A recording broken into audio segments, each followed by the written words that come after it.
Welcome to Muskegon Rising, a community service project of the Muskegon Rotary Club. Our purpose is to create lasting positive change. We've been doing that here since 1916. So, let's get started. Hello, friends. DJ Hilson here, yet for another episode of Muskegon Rising, where we get to talk about not only leaders in our community, but the positive direction that they are playing a role in the organizations that they represent. And today, I have the distinct honor, privilege, and pleasure of interviewing Gary Allore, President, CEO of Trinity Health. I had to make sure that I got all that right because we'll talk about some of the changes that have gone on with the health system. But first of all, thank you for doing this, Gary. Oh, it's a pleasure to be here, especially with you, DJ. I'm looking forward to this. Well, good. I promise, as I promise all my guests, that I will not put you under my lawyer cross-examination mode. This will be a casual conversation. All right, good. I feel better. That's right. Well, let's start with your history. Sure. With the health system, where you began, and sort of the timeline and where you are today. Oh, absolutely. So, I've got a long history in Muskegon. I've been here my whole life, so definitely have a personal history in Muskegon and love this community. But from a healthcare perspective, so I've been in healthcare since 1988. So what would that be? 36 years-ish. Yeah. So been in healthcare a long time. Worked in public accounting for a few years out of college. I graduated from Albion College. With a business degree. So been in healthcare since 1988, and I started at Muskegon General as their controller, their director of finance in 88.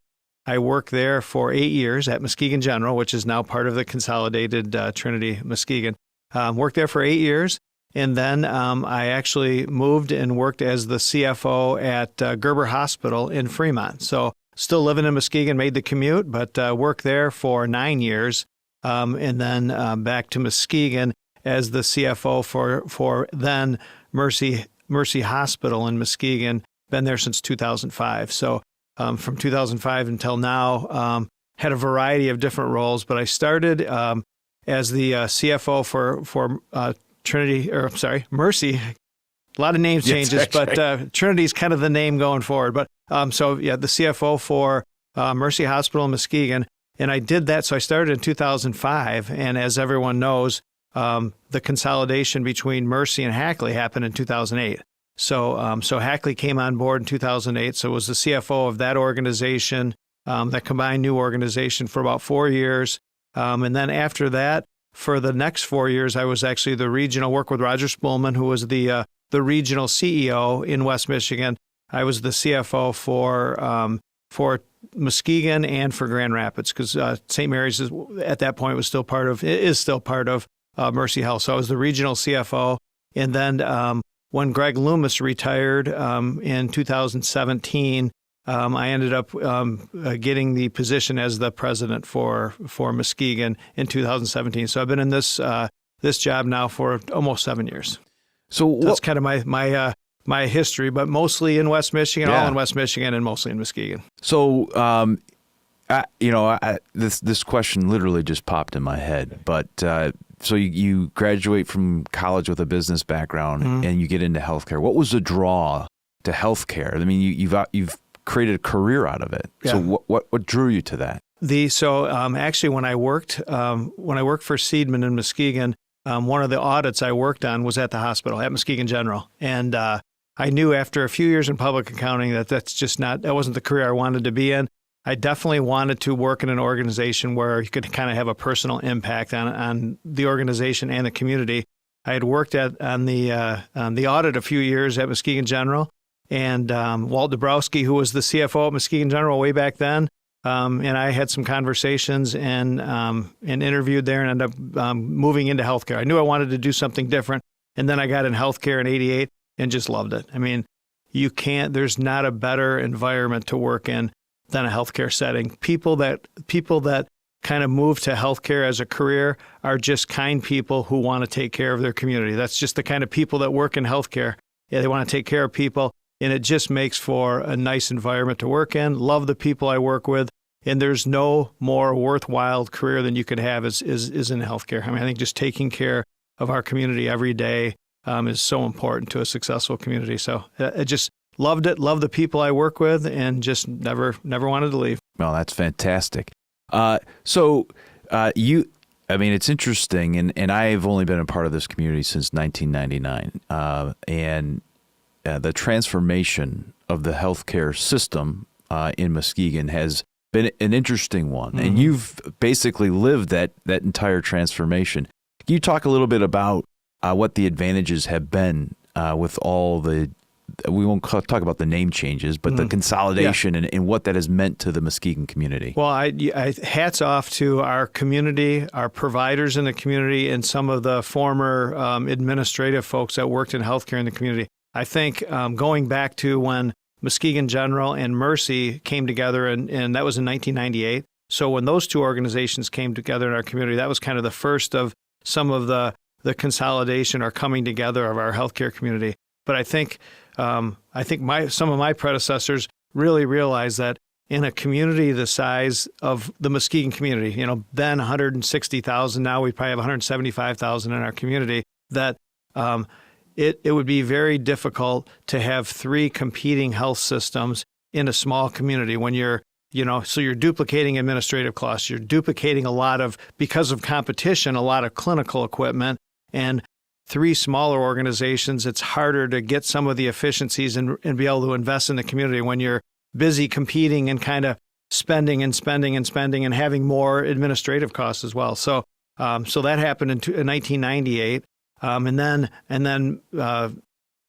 Mercy General, which was the combination of that organization in Hackley, made the decision to try to come together in 2008. Well, it happened in about 2006 is when the conversation started. It ultimately came together in 2008, and that was huge for our community. One, those two organizations, Mercy started with the Sisters of Mercy in 1903. Charles Hackley made a significant donation to start Hackley Hospital in 1904. So those two organizations were competing in the community for 100 years. So those two organizations coming together to become Mercy Health was a huge thing, and it was just in advance of the Great Recession that happened in 2008. And I can tell you that both those organizations would have struggled to survive if we didn't come together at that time. So that was just providential that actually happened then. And then the recession hit us. But from a community perspective, our ability to invest in the facilities and the people and the things we needed to do would have been very difficult to do with three smaller hospitals. Now we have one pretty significant organization that has become kind of a tertiary referral center up to Ludington, down to Holland. It's a nice, I think it's just an unbelievable asset for our community from a people perspective and a facility perspective. Yeah, I mean, it's been sort of fun to watch that transformation take place and all the positive things that have fallen from that. What I've learned in some of my I'll say community work with Trinity is the expansive Trinity network, because it goes beyond the state borders of Michigan. Yep. Can you just talk a little bit about that and the advantages that folks here in Muskegon have because of the sort of far-reaching arm, if you will, of the Trinity Health system? Yes, I think you consistently hear mixed things about the Trinity name in the community, but I think it's a community asset that people just don't really understand. So Trinity Health, obviously a faith-based organization, one of the largest systems in the country, I think the second largest Catholic system in the country, but some of the huge benefits are that being part of a system, you just see with a lot of the cyber stuff going on, the ability to have some of the IT infrastructure that we have to kind of ward off some of that kind of activity that's happening all the time is one huge thing. But I would say, the scale of Trinity, we're able to use that scale and scope in learning from across the country. I think having an organization that is located in many different states in the country, from a healthcare perspective, some at different points in time, some states might be more favorable to healthcare than others. So to balance that across the country, we get the benefit of there might be other states that are doing better in a certain way than Michigan, or Michigan might be doing, but having that big system to rely on is super helpful. what's really nice, just in Michigan, there are 5 other people in similar positions to me. We meet every week, and we're just talking about some of the dynamics going on in our communities, learning from each other, just learning a lot of different strategies and ideas that have worked in other communities in Michigan and across the country. You just wouldn't have that in a smaller local hospital. So I think some of those resources, and then one, gigantic resource that certainly has been positive for Muskegon. I can tell you that the $320 million investment we made in our medical center when we came together, when we brought the medical centers together, that investment, along with the ambulatory investment we just made in North Muskegon a few years back and Norton Shores a few years back, those are things that would have been a lot harder to do with a smaller standalone hospital. The asset of Trinity, just the bond rating that they have, the ability to access funds at a lot lower rate because of the scale and the success. We're a AA rated organization, so that benefit certainly has helped the Muskegon community too. And so I would say there's just a lot of networking that happens for all of our leaders. They can, like I said, they can get on the phone and talk to other leaders in Trinity when we're dealing with something or sharing some of our best practices that are happening in Muskegon. So it's a nice asset for this community, and we still do though have the community feel, and I think the autonomy. A lot of strategies come from Trinity as we're looking across the country at things we're trying to do, but how we operationalize it, we try to put a Muskegon touch on the way we try to do things in Muskegon because we know our community better than Trinity. Trinity realizes that. So there's a lot of wins with being part of a big system, and you just really don't see a lot of standalone small hospitals anymore.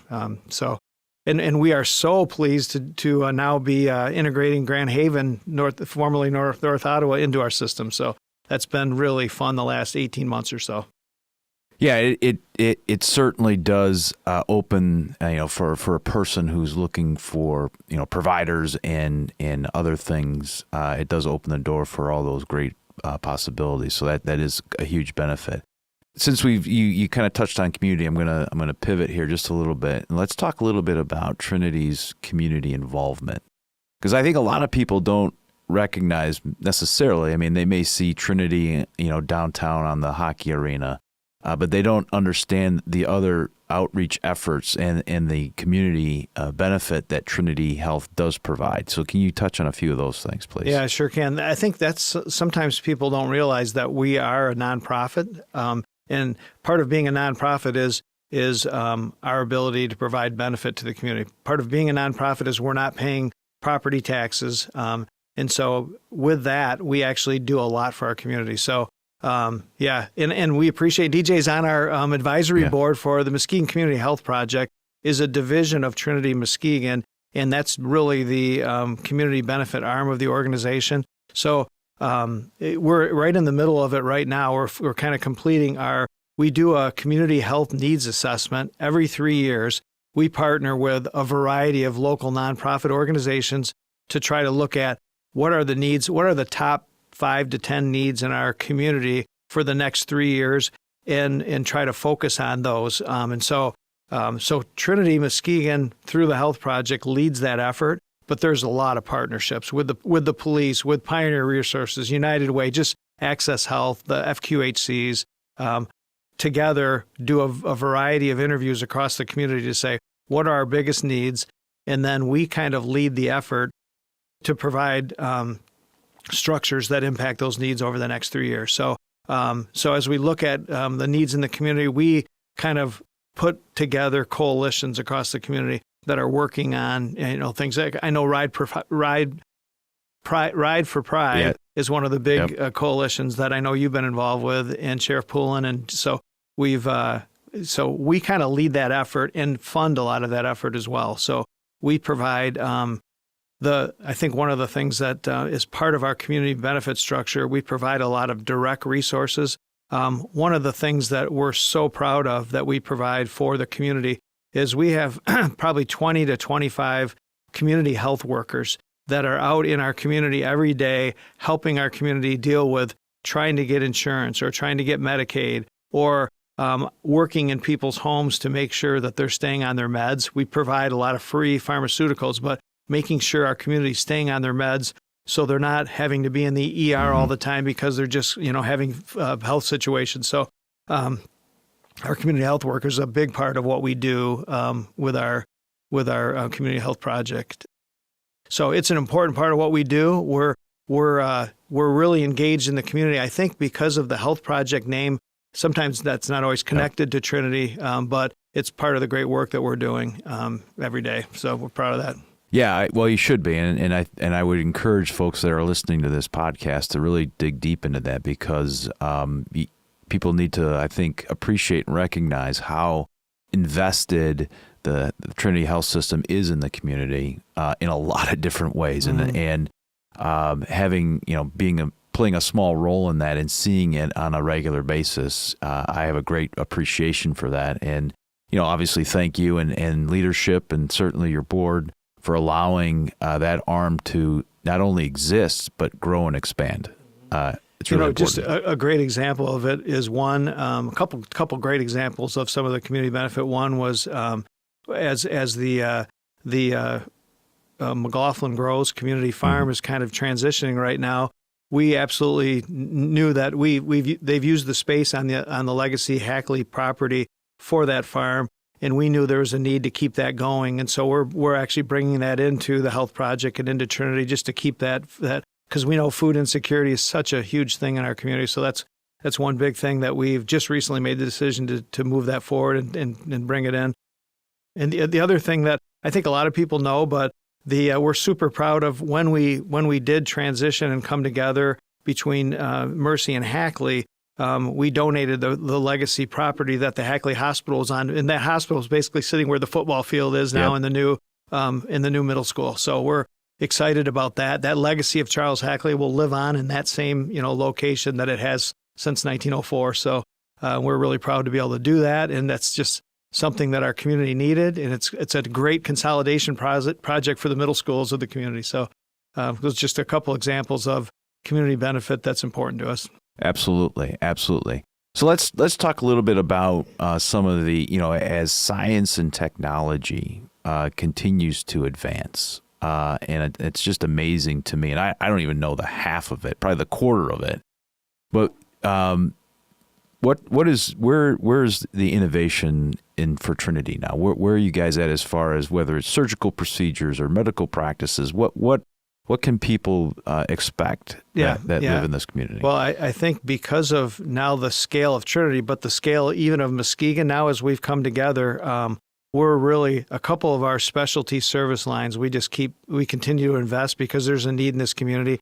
Two big ones. One, our signature service line for Muskegon has been cardiovascular since the 80s, since Dr. Demo started our open heart program at Mercy in the 80s. That's been an important service line. And when there's a new technology happening in the CV space, we're pretty much doing it in Muskegon. So just in the last 5 years, we're doing there's a lot less invasive procedure now. Instead of open hearts, we're doing a lot of TAVRs, which is a non-invasive outcome that gets you kind of a similar outcome to an open heart procedure. But we're doing EP in Muskegon, we're doing Watchman, we're doing cardio memes, and just a lot of new technology that's happening in that space. We continue to invest in, and we're doing in our community. Get a lot of referrals from along the lakeshore for that service line.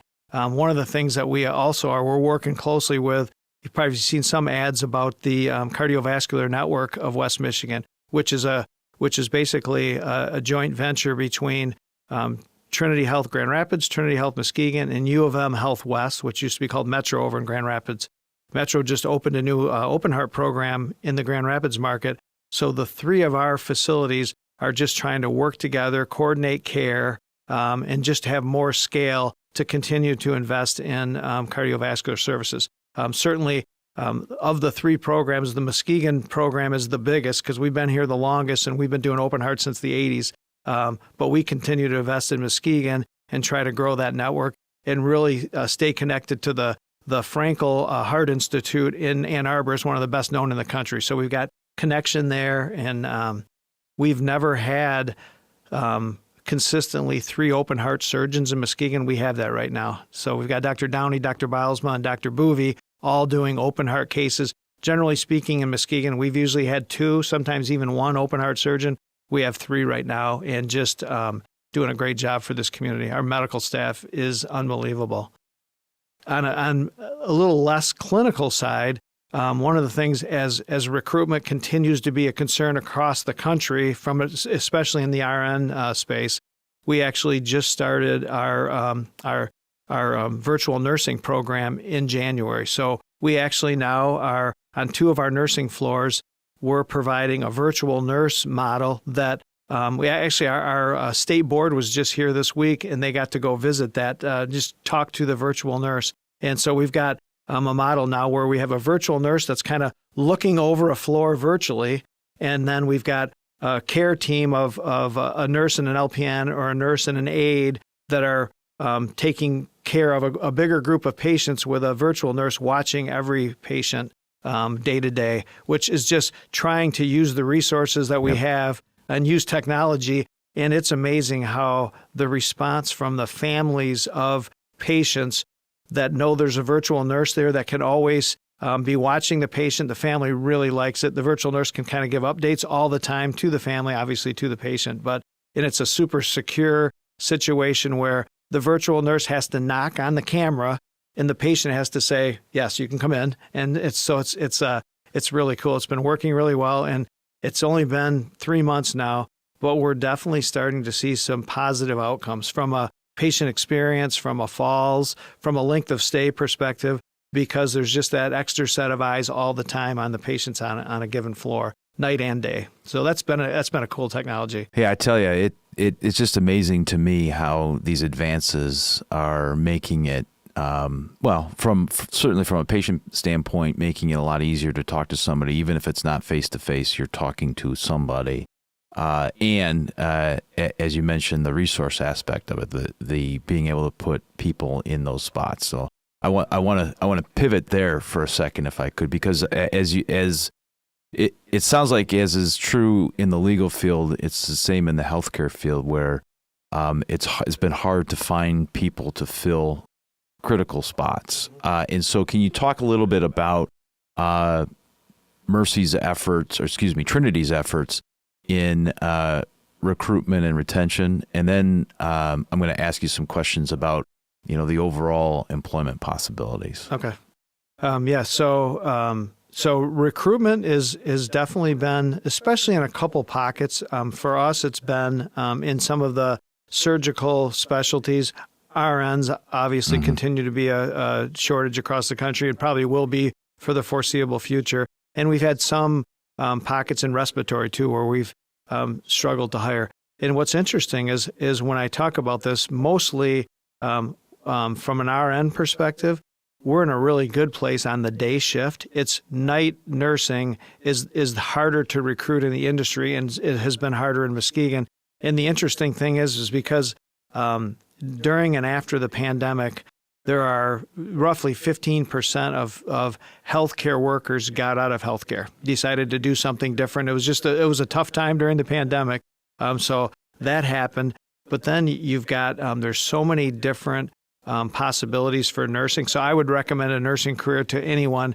You'll have a job for life. There's no question that every community is hiring nurses, but there's so many different things they can do, both patient bedside, but there's more case management, there's management, there's a lot of different things, there's utilization review. So nurses can do a lot of different things, and that's partially causing some of the shortage. So generally speaking, a nurse used to come out of nursing school and work on night shift for 2 or 3 years, kind of get some experience and get some seniority, and then move to the day shift when day shift positions have opened. Well, now you've got nurses coming out of nursing school that are actually, they can choose where they want to work and the shift they want to work. So there's just not as many nurses that want to work nights when they can work days, and they can work in a specialty quite a bit quicker than they used to because there's just such a need in ER and ICU and certainly med surg. But so that's caused some of the recruitment challenges on the night shift. So, but we continue we're just looking at different models, like I talked about with virtual nursing. But from a recruitment perspective, we continue to work with our local community college in Baker. A lot of nursing programs, a lot of tech kind of programs, and we're very connected to those two organizations to recruit. We've got one of the big things that has been really positive for us is we've had an extern program so students that are in college are working as externs in our hospital. So they're getting nursing experience. They'll even take the LPN boards while they're in nursing school, and we're able to advance their pay to an LPN pay. And then when they come on as a nurse, after they graduate, they've already got a lot of training, so they don't need as much training when they're going to actually start taking care of patients by themselves. But that program, last year, I think we had about 80 externs working with us. And at the end of the school year, whenever they were finishing school, I think we had like a 70 to 80% retention rate. So once we had them in there, they actually stayed in our organization. So that's been one thing that's really helped us. But it's interesting that we're in a unique situation where we're not a real large community, but we've got a very large health system. So we're the second largest system in Michigan of the Trinity sites, and we happen to be in a smaller community. So recruiting is just more difficult. We have 700 nurses that work at the hospital, and when you've got Lake Michigan to the west, you can't recruit fish. So a lot of these metropolitan areas have a bigger circle to recruit from. We've got two great colleges that we recruit from. Grand Valley, we get a lot of students from, but it's just harder to recruit to this community. From a retention perspective, that this is we're super proud that our most recent turnover information, our turnover rate for Muskegon is about 11%. So in a lot of businesses, that doesn't sound great. We used to be, back before the pandemic, we'd be usually running around a 9% turnover. If you look at Trinity across the country, the turnover is about 18%, and healthcare is about 18 to 20%, just because there's so many opportunities for people. So the turnover in Muskegon, we're the lowest of the Trinity sites in Michigan, and so we take pride in the fact that once we can get them here, they as you and I both know, they love this community. Yeah. They're like, oh my gosh, I cannot believe this community. We just don't do enough to celebrate what a great community we do. And I think we're doing way more of it. But so once we get them here, we're generally able to keep them. So we're proud of that, but we're just always recruiting. We've got for our colleagues, we've got a lot of referral bonuses that we provide. So a lot of nurses know nurses. And so we offer incentives to say, if you can get a friend to work here, we've got incentives to do that. A lot of tuition reimbursement. The pay and benefits of our colleagues is super competitive. So we do a really good job at making sure we're staying market competitive. And generally speaking, the cost of living is a little better in Muskegon. So you can make a competitive wage with probably a little lower cost of living. And we are definitely seeing that as the community keeps growing. I think people are starting to see that this is quite a place to live. Well, I can't agree. I can't agree with you more on that for sure. Last I had heard, I think it's still true, Trinity is the largest employer in Muskegon County. Is that an accurate statement? Yeah. Yes, that is a very accurate statement. So, not only being a big community benefit arm of the community, we have about 4,000 colleagues that work here. So we've got 4,000. I think the next largest employer is maybe around 2. So by quite a bit, we're the largest employer in the community. And we take that super seriously because, so healthcare jobs are generally good jobs for our community also. And so the community needs a strong healthcare system. To have a strong school, strong healthcare, you're going to be able to recruit businesses to this community. So as the largest employer, we take that serious because we know that a big part of the economic development that happens in Muskegon, the healthcare system has to be strong. When the downtown area and the lakeshore area, I remember 3 or 4 years back when we were building our new facility, that was a $300 million project. And at that same time, there was about $1.2 billion or $1.3 billion of investment going on in Muskegon. So we know we're trying to grow with the community and trying to lead some of that growth also as we can. So we try to stay super involved in the chamber and the foundation, and we try to make sure that we're super connected to this community because we know that we're the largest employer, and we know our community needs a successful health system. So along those lines, for people that are listening to this and maybe don't appreciate and understand the entire infrastructure of what goes into the healthcare system. I mean, I think everybody thinks nurses, doctors, administrators, but we don't employ 4,000 nurses, doctors, and administrators. And so could you maybe talk a little bit about what the employment opportunities are, in particular, even for those that may not have a 4-year, maybe they have a 2-year degree? Boy, you teed that up perfectly, I did, DJ. yes. So interesting you said that, because I just mentioned we have 700 nurses. Yeah. We probably have employed physicians, maybe 400. So that's 1,100. And we have 4,000 colleagues. So you make a great point. And that was one of the recruiting things I forgot to mention when we were talking about recruiting. Our chief of staff, Dr. Jerry Evans, has been working hard on this initiative called High School to Healthcare. So we're really trying to make sure that our schools know the different kinds of health careers that you can have in this community, because we know because it's difficult to recruit, we need to grow our own, we need to recruit our own. So back in February, we had 135 kids from the Career Tech Center that came into our hospital. And we had about 8 different stations where the kids could go spend 6 to 8 minutes at each station. So it would be a station with, you kind of started from the beginning to the end of healthcare. So you had a station where our ambulance company was there, EMTs. They were there kind of talking about what that profession looks like. Then you have ER there talking about what a tech position would be, what a nurse position would be, respiratory therapy. Then we had a section with our lab and our surgery and our environmental services, our maintenance crew, our food and nutrition services. So there are so many in our lab. Just in the lab, there's lab techs and there's med techs, but then there's also lab assistants, phlebotomists, and we have so many careers. So between like our food services department and our environmental services department, we probably have 400 people that work in those 2 departments. And when people, as I told you about me, as people get in and work in the healthcare system, people love working there because it's just a friendly environment. And so we have so many people that'll come into lab as a phlebotomist or come into our environmental services department and, turning beds and doing that work and say, man, I think I want to work here for my career.